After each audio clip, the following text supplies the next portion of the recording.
Pemirsa Jambi TV di rumah, Anda kembali lagi menyaksikan talk show eksklusif Jambi TV. Kali ini kita spesial masih bersama dengan Bupati Batanghari, Bapak Muhammad Fadil Arif. Bapak, kita kembali ke pembahasan mengenai dari visi Batanghari Super Tangguh tahun 2030. Bapak, kita menuju ke yang namanya teknologi, Pak. Teknologi ini ada suatu perkembangan yang kita tidak dapat menutup mata. Ini sangat cepat, Pak. Dan tentunya Batanghari juga memanfaatkan teknologi ini, Pak. Seperti apa, Pak, Batanghari memanfaatkan teknologi untuk meningkatkan kualitas pelayanan publik di sini, Pak? Ya, kalau teknologi ini sudah kehendak zaman ya, jadi perubahan zaman dari masa ke masa pasti ada hal baru. Nah, kebetulan kita ketemu dengan zaman digitalisasi, zaman teknologi. Pemerintah juga harus familiar dengan hal begitu. Kita sudah lakukan pembenahan sistem pemerintah berbasis elektronik ya, kalau istilah resminya pemerintah. Dan alhamdulillah kita skornya sudah baik ya, sudah baik. Yang beberapa pelayanan kita sudah menggunakan teknologi kekinian untuk memudahkan. Jadi orang tidak perlu bolak-balik ke kantor untuk menerima pelayanan. Kemudian kalaupun ada keluhan, dia bisa sampaikan dari tempat tinggalnya masing-masing. Ini sudah kita terapkan. Tapi memang ada tantangan kita bahwa masyarakat ini masih sungkan ya. Kalau di pelayanan yang biasa dia tidak sungkan, tapi kalau terhadap keluhan masih sungkan. Kita ada aplikasi yang dibuat di Kominfo Kabupaten Batanghari, aplikasi Terus Terang namanya, supaya kita minta masyarakat memberi masukan atau keluhan terhadap pelayanan pemerintah. Tapi nggak banyak, karena kita diperlukan data di situ. Ternyata orang kita sungkanan kalau dia melaporkan sesuatu, kalau identitasnya ketahuan. Nah ini yang harus dirubah mindset ini, bahwa mereka harus berani menguraikan fakta-fakta tertentu yang menyangkut hajat hidupnya. Karena pelayanan ini akan menyangkut hajat hidupnya. Tapi hal lain sudah. Jadi pegawai kita juga sudah pakai sistem digital ya. Kehadiran ya, beberapa tahun ini sudah pakai digital. Kemudian kinerjanya juga dilaporkan secara digital. Sehingga memang pada saat Pak Presiden Prabowo memerintahkan untuk efisiensi anggaran terhadap alat tulis kantor, ya kita sudah duluan. Kemudian Pak Presiden Prabowo memerintahkan untuk penghematan perjalanan dinas, di Pemda kita juga sudah duluan. Karena kita sudah beradaptasi dengan perkembangan zaman. Menjadi aneh sesuatu yang bisa menghemat tenaga kita, menghemat biaya, tapi kita mesti lakukan. Mending uangnya untuk yang lain ya, supaya bisa dinikmati gitu Tiffany. Kalau dulu kita kenal milenial, sekarang malah sudah generasi Z. Generasi Z ini kan kalau soal teknologi nggak perlu diajarin lagi. Dikasihkan aja HP sama anak-anak kita umur 5-6 tahun, mereka akan bisa sendiri. Karena memang hidup di zamannya. Tinggal bagaimana kita, yang seperti saya nih generasi kolonial ini kan, harus beradaptasi dengan mereka. Karena apa? Mereka yang harus kita layani, mereka yang harus kita didik. Kalau zamannya Tiffany sudah tuh pasti. Ini kan dimasuk zaman milenial. Pasti lebih mudah beradaptasi dengan teknologi. Ada sebagian masih pegawai kita yang nolak itu. Kalau nolak, tiba waktunya mereka akan kalah. Karena hidup ini kompetisi. Ya, secara alami, yang tidak bisa berkompetisi, dia akan kalah. Kalau kalah ya jangan marah. Karena tidak mau beradaptasi dengan zaman. Yang kita tidak boleh itu pertama ketinggalan zaman. Ya. Yang kedua dimakan zaman. Nah itu, jadi kita harus hidup di zamannya. Jadi speknya harus sesuai dengan zamannya Tiffany. Oke, jadi semuanya beradaptasi ya Pak ya. Baik dari Gen Z, milenial, kolonial, bahkan juga baby boomer. Baby boomer ya. Bapak, ini tadi kita sudah ngomongin teknologi nih Pak. Kita balik lagi Pak ke visi dari Kabupaten Batanghari, yaitu Batanghari Super Tangguh nih Pak. Yaitu tadi kita sudah membahas mengenai pendidikan Pak. Melihat peran pendidikan Pak dalam menyongsong Batanghari yang super tangguh ini Pak, adakah program tertentu Pak, program inovatif dari Bapak sendiri untuk pendidikan sendiri Pak? Kita di Batanghari ini ada satu hal yang beda ya, yang kita tambahkan dari program wajib yang dibuat oleh pemerintah pusat, itu ada muatan lokal. Jadi kita ada baca tulis Arab Melayu, karena sejarahnya Batanghari itu begitu. Dulu sebelum mengenal aksara yang kita pakai saat ini, di Batanghari itu pakai Arab Melayu. Nah, ini kita ajarkan ke anak-anak kita. Sambil dia mempelajari, ngajar ngaji, dia ketemu Arab Melayu. Tapi Arab Melayu semua, yang agama pun bisa belajar ya. Paling tidak kita pengen anak-anak kita tahu dengan sejarah daerahnya. Karena kita tahu kalau dia tahu sejarah daerahnya, besok dia hidup juga begitu. Dia tahu bahwa sejarahnya melalui orang tuanya, sehingga dia akan hormat kepada orang tuanya. Kemudian sejarahnya daerahnya seperti apa berkembang, sehingga pengabdiannya akan lebih baik lagi kepada bangsa dan negara ini. Nah, ini sudah dijalankan di sekolah-sekolah, di sekolah dasar kita ya, di Kabupaten Batanghari. Kita ngangkat ada guru ngaji, guru batuan namanya. Ya. Baca tulis Arab Melayu. Nah, itu. Oke, Tiffany ya. itu adalah- itu yang hal itu yang dibuat oleh Kabupaten Batanghari. Itu adalah muatan lokal ya Muatan Pak lokal, ya. ya. Kalau misalnya di Jawa ada sastra Jawa misalnya Ya. Pak. Kalau di sini ada tadi Ya, aksara baca tulis Arab Melayu. Oke, Bapak, kalau dari pendidikan kita beralih ke sektor pertanian Pak, yang menjadi salah satu sumber dari mata pencarian masyarakat Kabupaten Batanghari sendiri Pak. Dari untuk sektor pertanian yang menjadi hal penting di Batanghari ini Pak, apa rencana Bapak ke depan untuk meningkatkan sektor pertanian ini Pak? Kalau pertanian alhamdulillah ya, karena sudah masuk program prioritas Pak Presiden, Pak Prabowo, karena sebelumnya kita menjadi prioritas, tapi belum menjadi prioritas nasional. Ya. Yang pertama ketahanan pangan. Kita alhamdulillah orang Batanghari dulu yang sawahnya banyak tinggal, sudah 15 tahun, 16 tahun tidak ditanami kembali sana. Mereka timbul kesadaran bahwa apapun yang mereka hasilkan, kalau pangan tidak sedia dengan baik, itu akan mengganggu kehidupannya. Sehingga banyak sawah terus menjadi produktif kembali. Kemudian itu disampaikan ke Tiffany, orang yang punya kebun kelapa sawit, jangan dia tidak optimal mengelola kebunnya. Dulu kita masih banyak ketemu ya, sama sini masih ada ketemu sebagian bahwa kebun kelapa sawit yang 1 hektarnya idealnya minimal dapat 1 ton lebih per hektar per bulan, mereka ada dapat 5 kuintal, ada dapat 3 kuintal. Sayang Tuhan ngasih tanah yang subur ya, ngasih kecerdasan kepada manusia, tapi tidak digunakan dengan baik untuk kesenangan dirinya sendiri. Nah ini kita sudah ngangkat PPL yang saat ini bekerja di Kabupaten Batanghari, PPL Tangguh namanya, untuk memberikan ilmu-ilmu kepada para petani kita. Oke, pendampingan ya Pak ya? Ya, pendampingan. Pendampingan kepada masyarakat dan juga petani khususnya ini tadi. Ya, karena kalau petani nggak bisa dia dibimbing di kelas. Karena tidak pasti anak sekolah kan, kalau di kelas dia bisa nyerap. Kalau petani kalau di kelas pasti tidur dia kan. Jadi harus prakteknya harus implementatif dia. Jadi diaplikasikan langsung di wilayah pertaniannya masing-masing. Oke, itu dari sektor pertanian Pak. Sekarang kita beralih ke infrastruktur nih Pak. Tantangan di Batanghari khususnya di bidang infrastruktur nih Pak, yang kadang membuat akses penduduknya menjadi terbatas Pak. Bagaimana rencana Bapak ke depan selanjutnya Pak untuk menghadapi tantangan ini Pak? Ya kalau sebetulnya kita melanjutkan, kita sudah tahu biayanya berapa, terus prioritas sudah tahu juga. Kita memprioritaskan yang mana yang duluan dibenerin, yaitu jalan yang paling banyak dilalui oleh masyarakat. Penerima manfaatnya lebih banyak. Karena tidak mungkin semuanya berbarengan sekali, karena uangnya tidak ada kita kan. Nah, kemudian perlu waktu juga membangun sesuatu. Maka prioritas itu, dan itu kita coba jelaskan kepada masyarakat. Dulu saya awal-awal diprotes oleh sanak saudara saya di kampung halaman saya di Tukusan.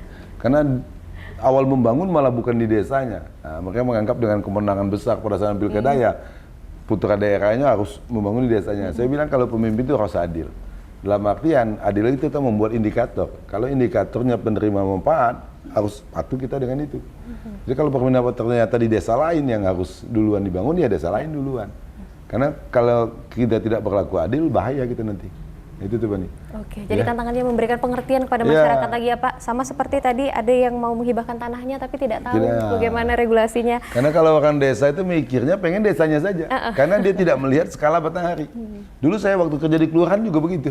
Kita berpikir, wah kami tidak diperhatikan, kami diabaikan, tidak ada pembangunan. Karena kita memikirnya skalanya lebih kecil. Kalau kita jadi bupati, kita melihat skalanya sekabupaten. Oh itu menderita, yang ini menderita. Tapi berapa jumlah penderitanya? Kalau ini tidak kita benahi secara tepat.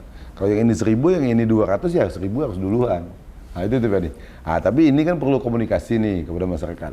Nah, inilah tugas kita bersama untuk berkomunikasi. Tapi jujur jangan gatal ya, jangan gatal dengan hujatan, ya. Jangan gatal juga dengan fitnah. Harus kebal ya Pak ya? Iya, karena itu bagian. Yang penting kita melakukan yang benar. Terserah orang mau ngomong apa, tapi kalau yang diomongin benar ya kita perbaikilah diri kita. Oke, itu merupakan salah satu tantangan juga Pak.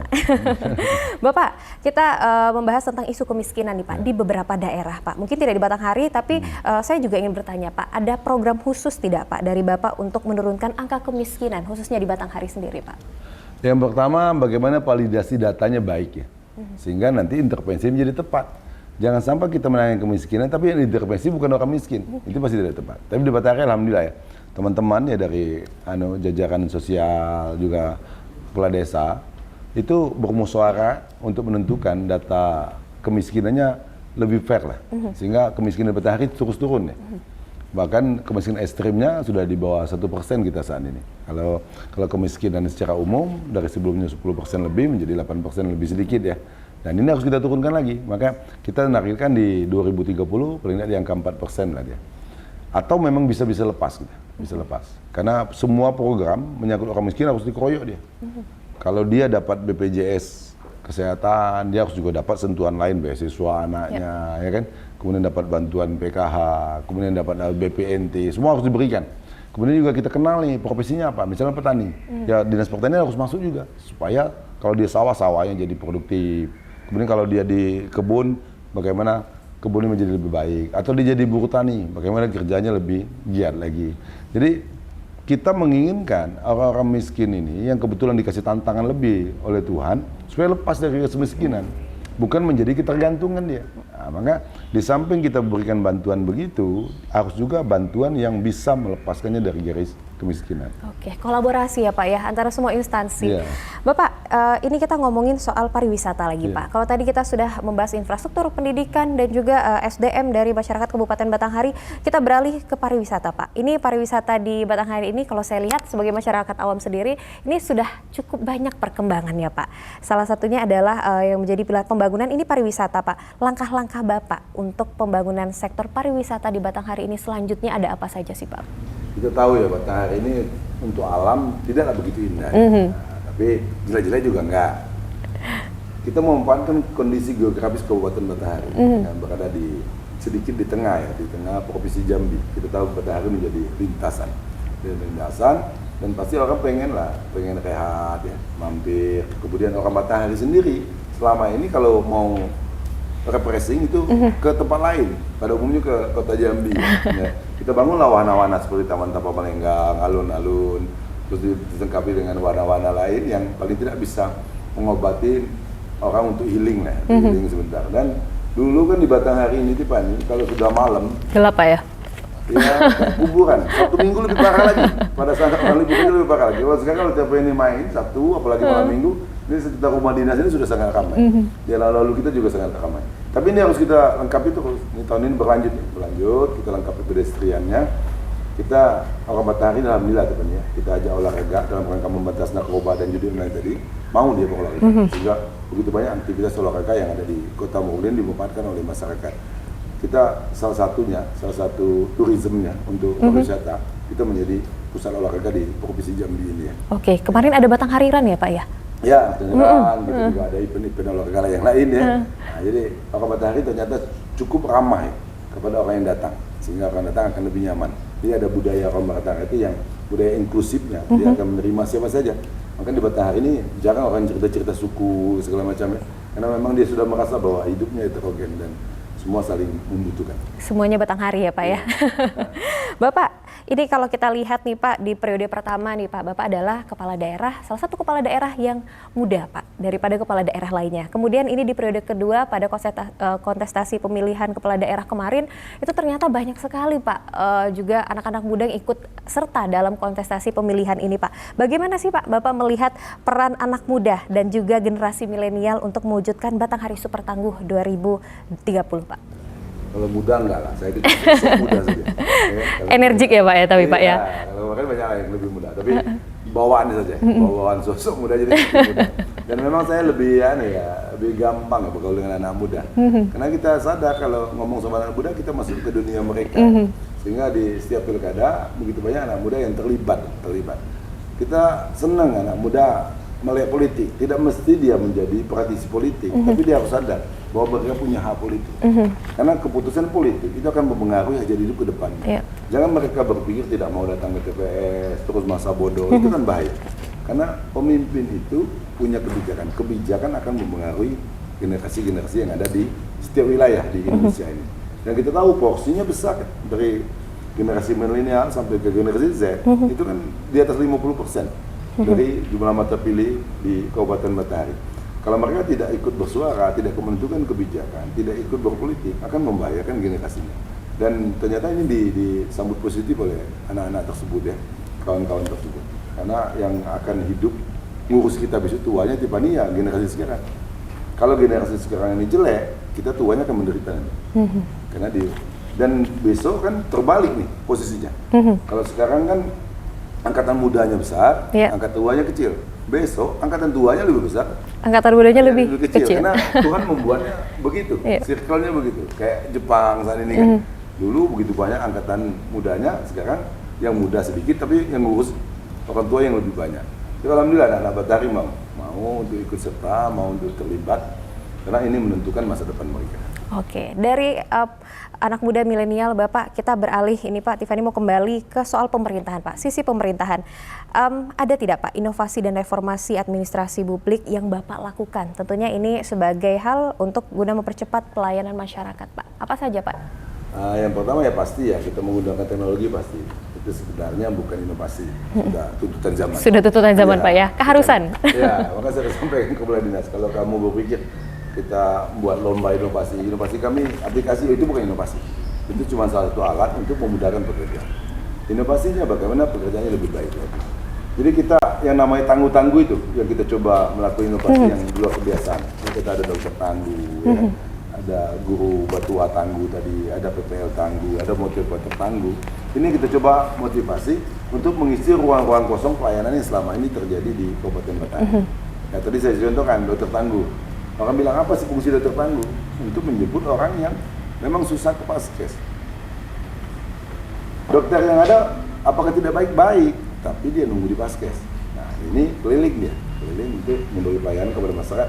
Dan setiap tahun hampir 21.000 ya mereka melayani.